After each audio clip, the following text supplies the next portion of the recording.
नमस्कार दोस्तों, मेरा नाम रानू शर्मा है और मैं NIA नंबर 1 इंस्टीट्यूट की हिंदी की फैकल्टी हूँ। हम पढ़ रहे हैं हिंदी।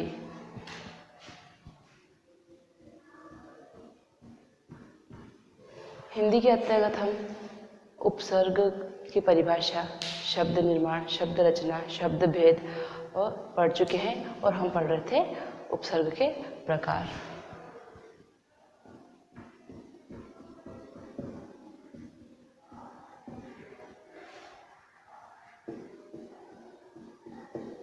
उपसर्ग के प्रकार, उपसर्ग के 5 प्रकार होते हैं। ठीक है, उपसर्ग के 5 प्रकार होते हैं। संस्कृत के उपसर्ग, हिंदी के उपसर्ग, उर्दू, अरबी, फारसी के उपसर्ग, अंग्रेजी के उपसर्ग और वे शब्द या वे उपसर्ग जो उपसर्ग के तय प्रयुक्त किया जाता है लेकिन वो संस्कृत के अवयव होते हैं। ये 5 प्रकार होते हैं। इसमें हम पहला पढ़ रहे थे संस्कृत के उपसर्ग। संस्कृत के उपसर्ग, इनकी संख्या 22 होती है। इनकी कितनी संख्या होती है? 22 होती है, जिसमें से हम 12 कल पढ़ चुके थे। कितने पढ़ चुके थे? 12। ठीक है, कौन कौन से पढ़ चुके थे कल? हम पढ़ चुके थे अति, अधि, अनु, अप, अभि, अव, आ, उत, उद, उप, दूर और दुस। ठीक है, कितने हो गए ये? 12। ठीक है, 12 हम पढ़ चुके थे। आज हम इससे आगे के जो प्रकार हैं उपसर्ग के वो पढ़ेंगे। ठीक है, तो 12 के आगे हमारा कौन सा था? 13वां है हमारा नीर। कौन सा है? नीर। ठीक है, नीर का अर्थ होता है बिना, बाहर या निषेध। ठीक है, नीर का क्या अर्थ होता है? बिना, बाहर या निषेध। ठीक है, इसके उदाहरण देख लेते हैं। निर्गुण, निराकार, निर्मोह, निषेध, निरपराध,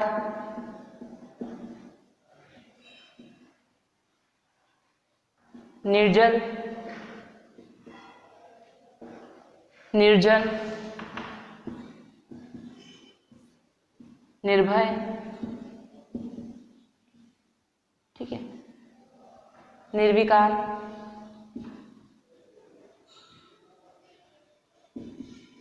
ठीक है। तो ये जितने भी शब्द लिखे हमने, कौन से? निर्गुण, निराकार, निर्मोह, निषेध, निरपराध, निर्जल, निर्जन, निर्भय, निर्विकार, ये सब कहे गए उदाहरण है निरुपसर्ग के। इन सभी शब्दों को बनाने में निरुपसर्ग का प्रयोग किया गया है। ठीक है, और निरुपसर्ग को एक मूल शब्द के साथ जोड़कर ये शब्द बनाए गए हैं। ठीक है, तो इनमें सब में क्या हुआ? निरुपसर्ग हुआ। इसका 14 नंबर देखते हैं, निस। 14 नंबर का उपसर्ग क्या होगा? निस। निस का अर्थ होता है रहित, पूरा या विपरीत। ठीक है, ये क्या है हमारा 14 नंबर का उपसर्ग और जिसका अर्थ होता है रहित, पूरा या विपरीत। ठीक है, इसका उदाहरण देखते हैं। निस्सार, निस्तार, निश्चय, निश्चल, निश्चल, निश्चित, निश्चिंत। ठीक है, तो ये जितने भी उदाहरण हैं जैसे निस्सार, निस्तार, निश्चय, निश्चल, निश्चित और निश्चिंत। ठीक है, ये जितने भी उदाहरण हैं इसमें सब में काय का निस उपसर्ग का प्रयोग किया गया। कौन से उपसर्ग का? निस उपसर्ग का। निस उपसर्ग को एक मूल शब्द के साथ जोड़कर ये शब्द बनाए गए हैं। क्लियर? अब हम देखते हैं हमारा 15वां शब्द, 15वां उपसर्ग। ठीक है, 15वां उपसर्ग देखते हैं। 15वां उपसर्ग होगा नी। क्या होगा? नी। नी का अर्थ होता है निषेध, अधिकता या नीचे। ठीक है, निषेध का अर्थ क्या होता है? नी का अर्थ क्या होता है? निषेध, अधिकता या नीचे। क्लियर? अब इसको उदाहरण से देख लेते हैं। निवारण, निवारण, निपात,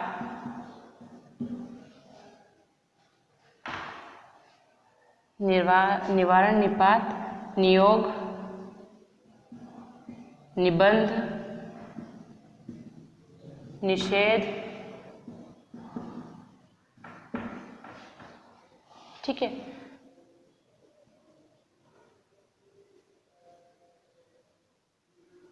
और निर्वेग, निवेग। ठीक है, ओके। तो देखिए, निवारण, निपात, नियोग, निबंध, निषेध और निवेग, इन सभी शब्दों में नि उपसर्ग का प्रयोग किया गया है। किसका प्रयोग किया गया है? नि उपसर्ग का। नि उपसर्ग का प्रयोग करके ये सारे शब्द बनाए गए हैं। ठीक है, क्लियर? तो हमने कौन कौन से पढ़े? निर, निस और नी। ठीक है, और आगे देखते हैं।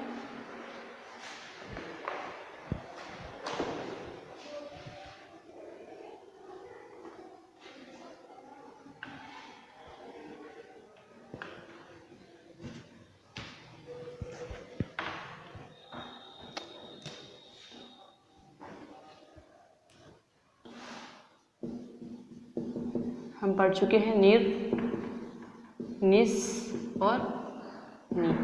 ठीक है, तो ये हो चुके हमारे 15 उपसर्ग के शब्द। अब हमारा 16वां उपसर्ग। ठीक है, 16वां उपसर्ग होगा हमारा परा। क्या होगा? परा। परा का अर्थ होगा उल्टा या पीछे।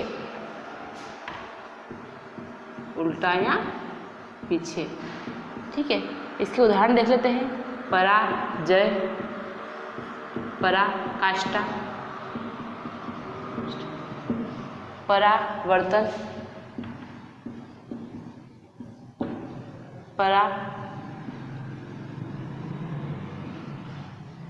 परायापन, पराधीन। ठीक है, देखिए ये जो है पराजय, पराकाष्ठा, परावर्तन, परायापन, पराधीन, ये जितने भी शब्द है, ठीक है, इन सब में क्या लगा है? परा उपसर्ग लगा है। क्या लगा है? परा उपसर्ग, यानी परा उपसर्ग में मूल शब्द जोड़ के ये शब्द बनाए गए हैं। ठीक है, उसी प्रकार हम 17वां देखते हैं। 17वां है परी। ठीक है, परी। परी का अर्थ होता है आसपास,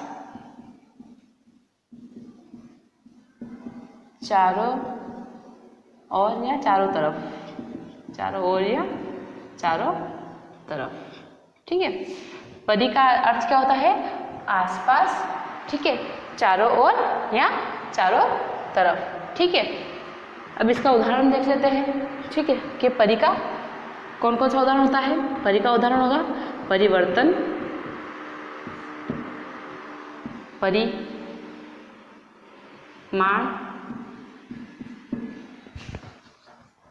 परिपूर्ण, परिक्रमा, परिक्रमण आदि।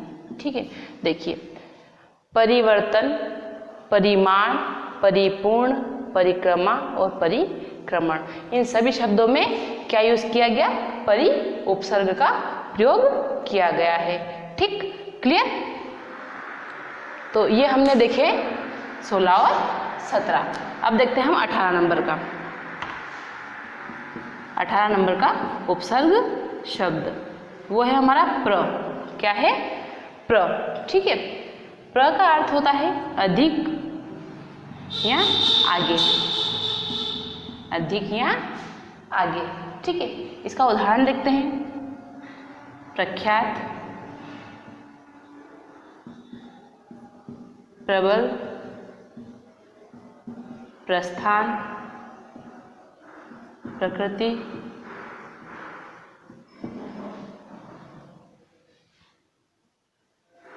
पदार्थ।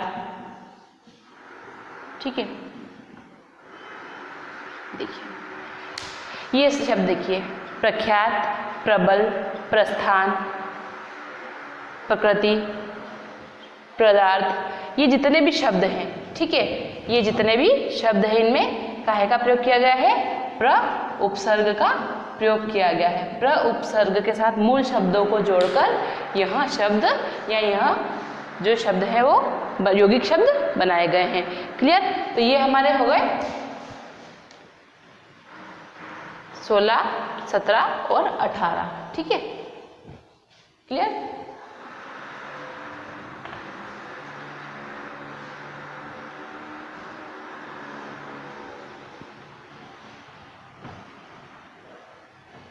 अभी हमने पढ़ा परा, परी और प्र।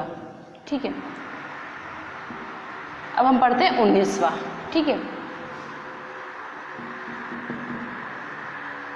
19वां होगा हमारा प्रति। क्या होगा? प्रति। प्रति जो शब्द है हमारा 19वां उपसर्ग शब्द होगा। ठीक है, जिसका अर्थ होता है उल्टा, सामने या हर एक। ठीक है, जिसका अर्थ क्या होता है? उल्टा, सामने और हर एक। ठीक है, इसके उदाहरण देख लीजिए। प्रतिकूल, प्रतिकर्ष, प्रत्येक, प्रत्यक्ष, प्रतिक्षण, प्रतिपल। ठीक है, ये जितने भी शब्द हैं, प्रतिकूल, प्रतिक्षण, प्रत्येक, प्रत्यक्ष, प्रतिक्षण और प्रतिपल, ये सब कैसे बने हैं? प्रति उपसर्ग से बने हैं। कौन से उपसर्ग से बने हैं? प्रति उपसर्ग से बने हैं। क्लियर? अब हम देखते हैं हमारा 20वां उपसर्ग शब्द। हमारा 20वां उपसर्ग शब्द होगा वी। ठीक है, वी का अर्थ होता है भिन्न या विशेष। क्या होता है? भिन्न या विशेष। ठीक है, ये हमारा 20वां उपसर्ग है। अब इसके शब्द देख लेते हैं। शब्द होंगे विरोध, विदेश, विदेश, वियोग, विलय। ठीक है, विशेष। तो ये जितने भी शब्द हैं, विरोध, विदेश, वियोग, विलय, विशेष, इन सब में क्या है? हमने वी उपसर्ग का प्रयोग किया है। ठीक, क्लियर? तो ये हमारा हो गया, हमारा 20वां उपसर्ग शब्द हो गया। अब 21वां देखिए। 21वां उपसर्ग शब्द देखिए, सम। ठीक है, क्या है? सम। सम का अर्थ होता है उत्तम, साथ या पूर्ण। ठीक है, क्या क्या अर्थ होता है? देखिए, सम का अर्थ होता है उत्तम, साथ या पूर्ण। ठीक है, इसके शब्द देख लीजिए। संगति,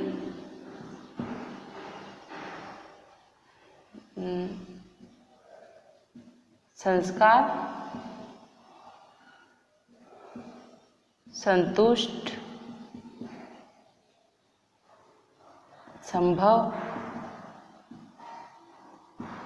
संगम, ठीक है, और संजय, ठीक है। देखिए ये जितने भी शब्द हैं, संगति, संस्कार, संतुष्ट, संभव, संगम और संजय, ठीक है, इन सब में काहे का प्रयोग किया गया है? सम उपसर्ग का, ठीक है। कौन से उपसर्ग का प्रयोग किया गया है? सम उपसर्ग का प्रयोग किया गया है, ठीक है। हमारा आखिरी पहला जो प्रकार है संस्कृत के उपसर्ग, उसका आखिरी उपसर्ग शब्द है सु। क्या है? सु, ठीक है। सु का अर्थ होता है अच्छा या अधिक। क्या होता है? अच्छा या अधिक, अच्छा या अधिक। सु को देखिए, सुअवसर, सुगम, सुशिक्षित, सुयोग्य, सुपात्र, सुजन, सुगम, ठीक है, सुलभ, ठीक है। तो ये जितने भी शब्द हैं, सुअवसर, सुगम, सुशिक्षित, सुयोग्य, सुपात्र, सुजन, सुगम और सुलभ, ठीक है। तो ये जितने भी शब्द हैं ये सु उपसर्ग को जोड़कर बनाए गए हैं और सु उपसर्ग को एक मूल शब्द के साथ जोड़ के यौगिक शब्द बने हैं। तो यहाँ पे हमारा कंप्लीट होता है संस्कृत के उपसर्ग, ठीक है। जो पहला प्रकार था उपसर्ग के प्रकार का पहला प्रकार संस्कृत के उपसर्ग के जो 22 संख्या में 22 उपसर्ग शब्द थे वो हमने 100 उदाहरण पढ़े, ठीक है। तो कौन कौन से शब्द थे वो? अति, अधि, अनु, अप, अभि, औ, आ, उत, उद, उप, दूर, दुस, निर, निस, नि, परा, परि, प्र, ठीक है, प्रति, वि, सम और सु, ठीक है। तो ये 22 हमने इसके शब्द उपसर्ग संख्या 22 हमने पढ़ी, ठीक, क्लियर। अब हम शुरू करेंगे उपसर्ग के प्रकार का दूसरा प्रकार, हिंदी के उपसर्ग, ठीक है।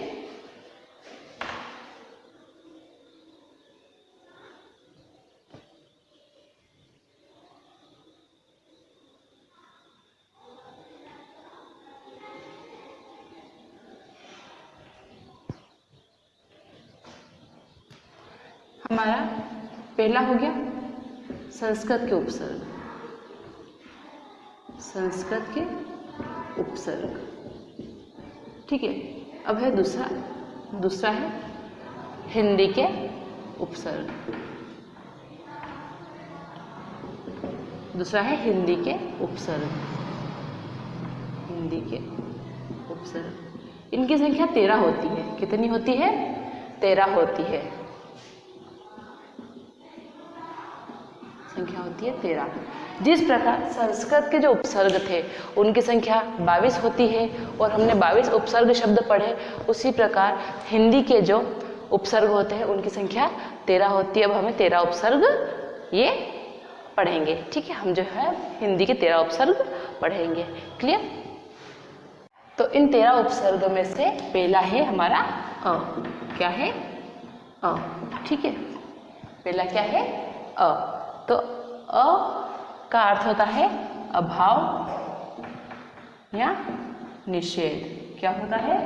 अभाव या निषेध, ठीक है। पहला उपसर्ग का शब्द है हमारा अ और अ का अर्थ होता है अभाव या निषेध। अब इसका उदाहरण देख लेते हैं। इसका उदाहरण है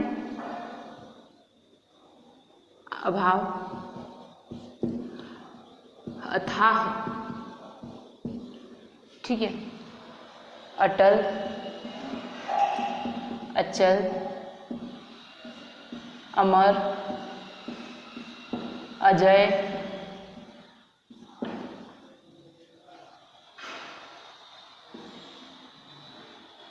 ठीक है, और अमर, अजय और अचल, अटल, अथा,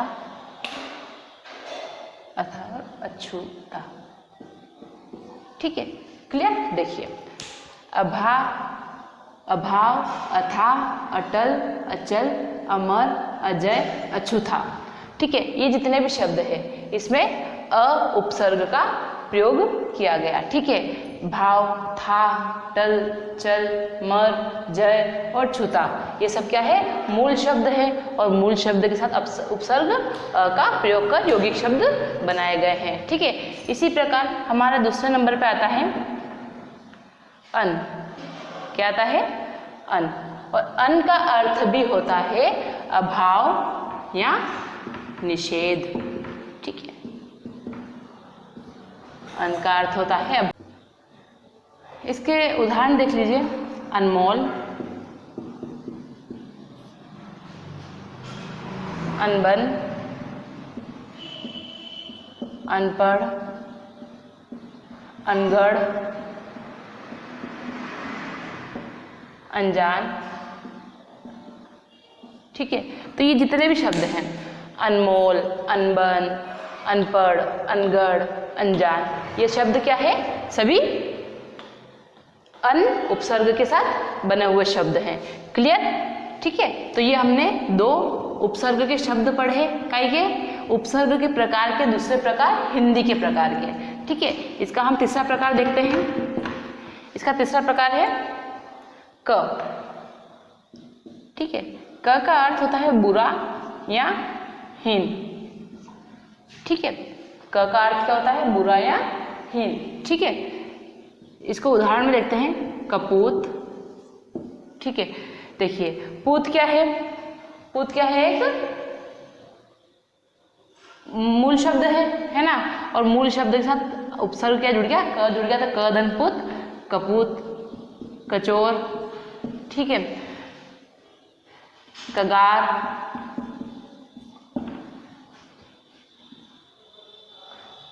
कमर, ठीक है। तो ये जितने भी शब्द हैं, कपूत, कचोर, कगार, कमर, तो इन सब में क्या क उपसर्ग का प्रयोग करके ये शब्द बनाए गए हैं, ठीक है। कमल, ठीक है। तो ये सब क्या है, क उपसर्ग के साथ बने हुए यौगिक शब्द हैं। उसी प्रकार इसका चौथा प्रकार देखेंगे अपन। इसका चौथा प्रकार है कु। क के बाद क्या है, कु, और कु का अर्थ होता है बुरा। क्या होता है, बुरा। क का अर्थ होता है बुरा और हीन, और कु का अर्थ होता है बुरा, ठीक है। इसके उदाहरण देखते हैं, कुचेला,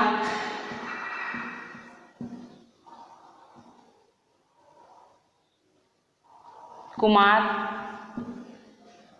कुचक्र,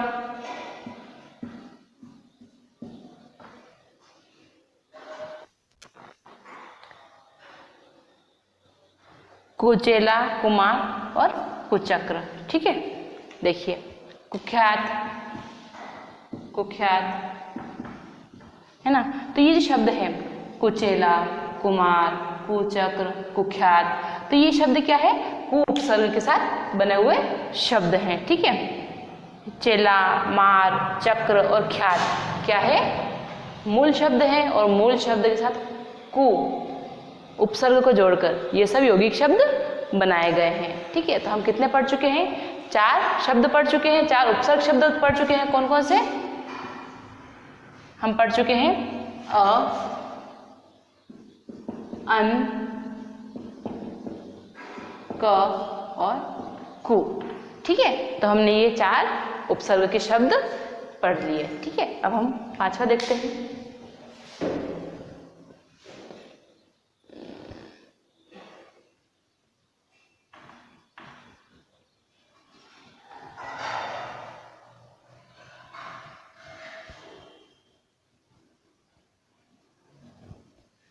हमारा 5वां है दू, ठीक है। हमारा जो 5वां हिंदी के उपसर्ग का शब्द है वो है दू। ठीक है। दू का अर्थ होता है कम बुरा, ठीक है। ऊ का अर्थ तो बुरा होता है और दू का अर्थ कम बुरा होता है। इसको देखते हैं, दुबला, इसको देखेंगे तो फिर दुलारा, दुधारा, दोबारा, ठीक है, दुशाला, ठीक है। तो ये जो है ना, दुबला, दुलारा, दुधारा, दोबारा और दुशाला, ये शब्द कैसे बने हैं हमारे? दू उपसर्ग से बने हैं। कौन से उपसर्ग से बने हैं? दू उपसर्ग से। और दू उपसर्ग का अर्थ होता है कम बुरा, ठीक है। अब हम इसका छठा प्रकार देखते हैं। इसका छठा प्रकार है नी। क्या है? नी। नी का अर्थ होता है कमी। क्या होता है? कमी, ठीक है।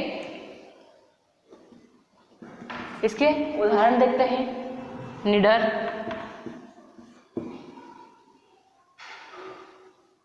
निहत्या, निकम्मा, निगोड़ा,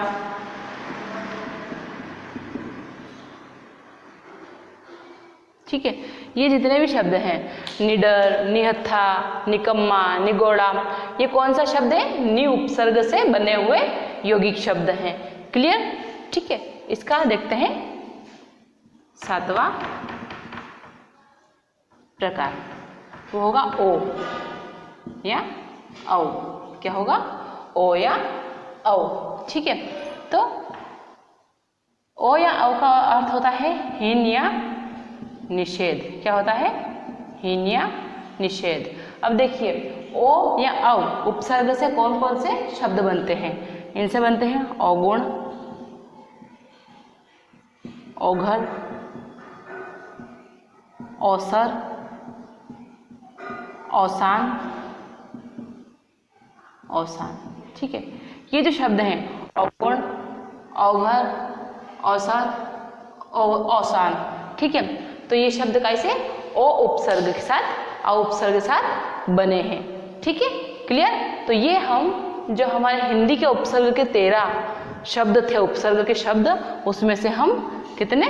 7 पढ़ चुके हैं, ठीक है। क्लियर? अब हम पढ़ते हैं इसका 8वां प्रकार।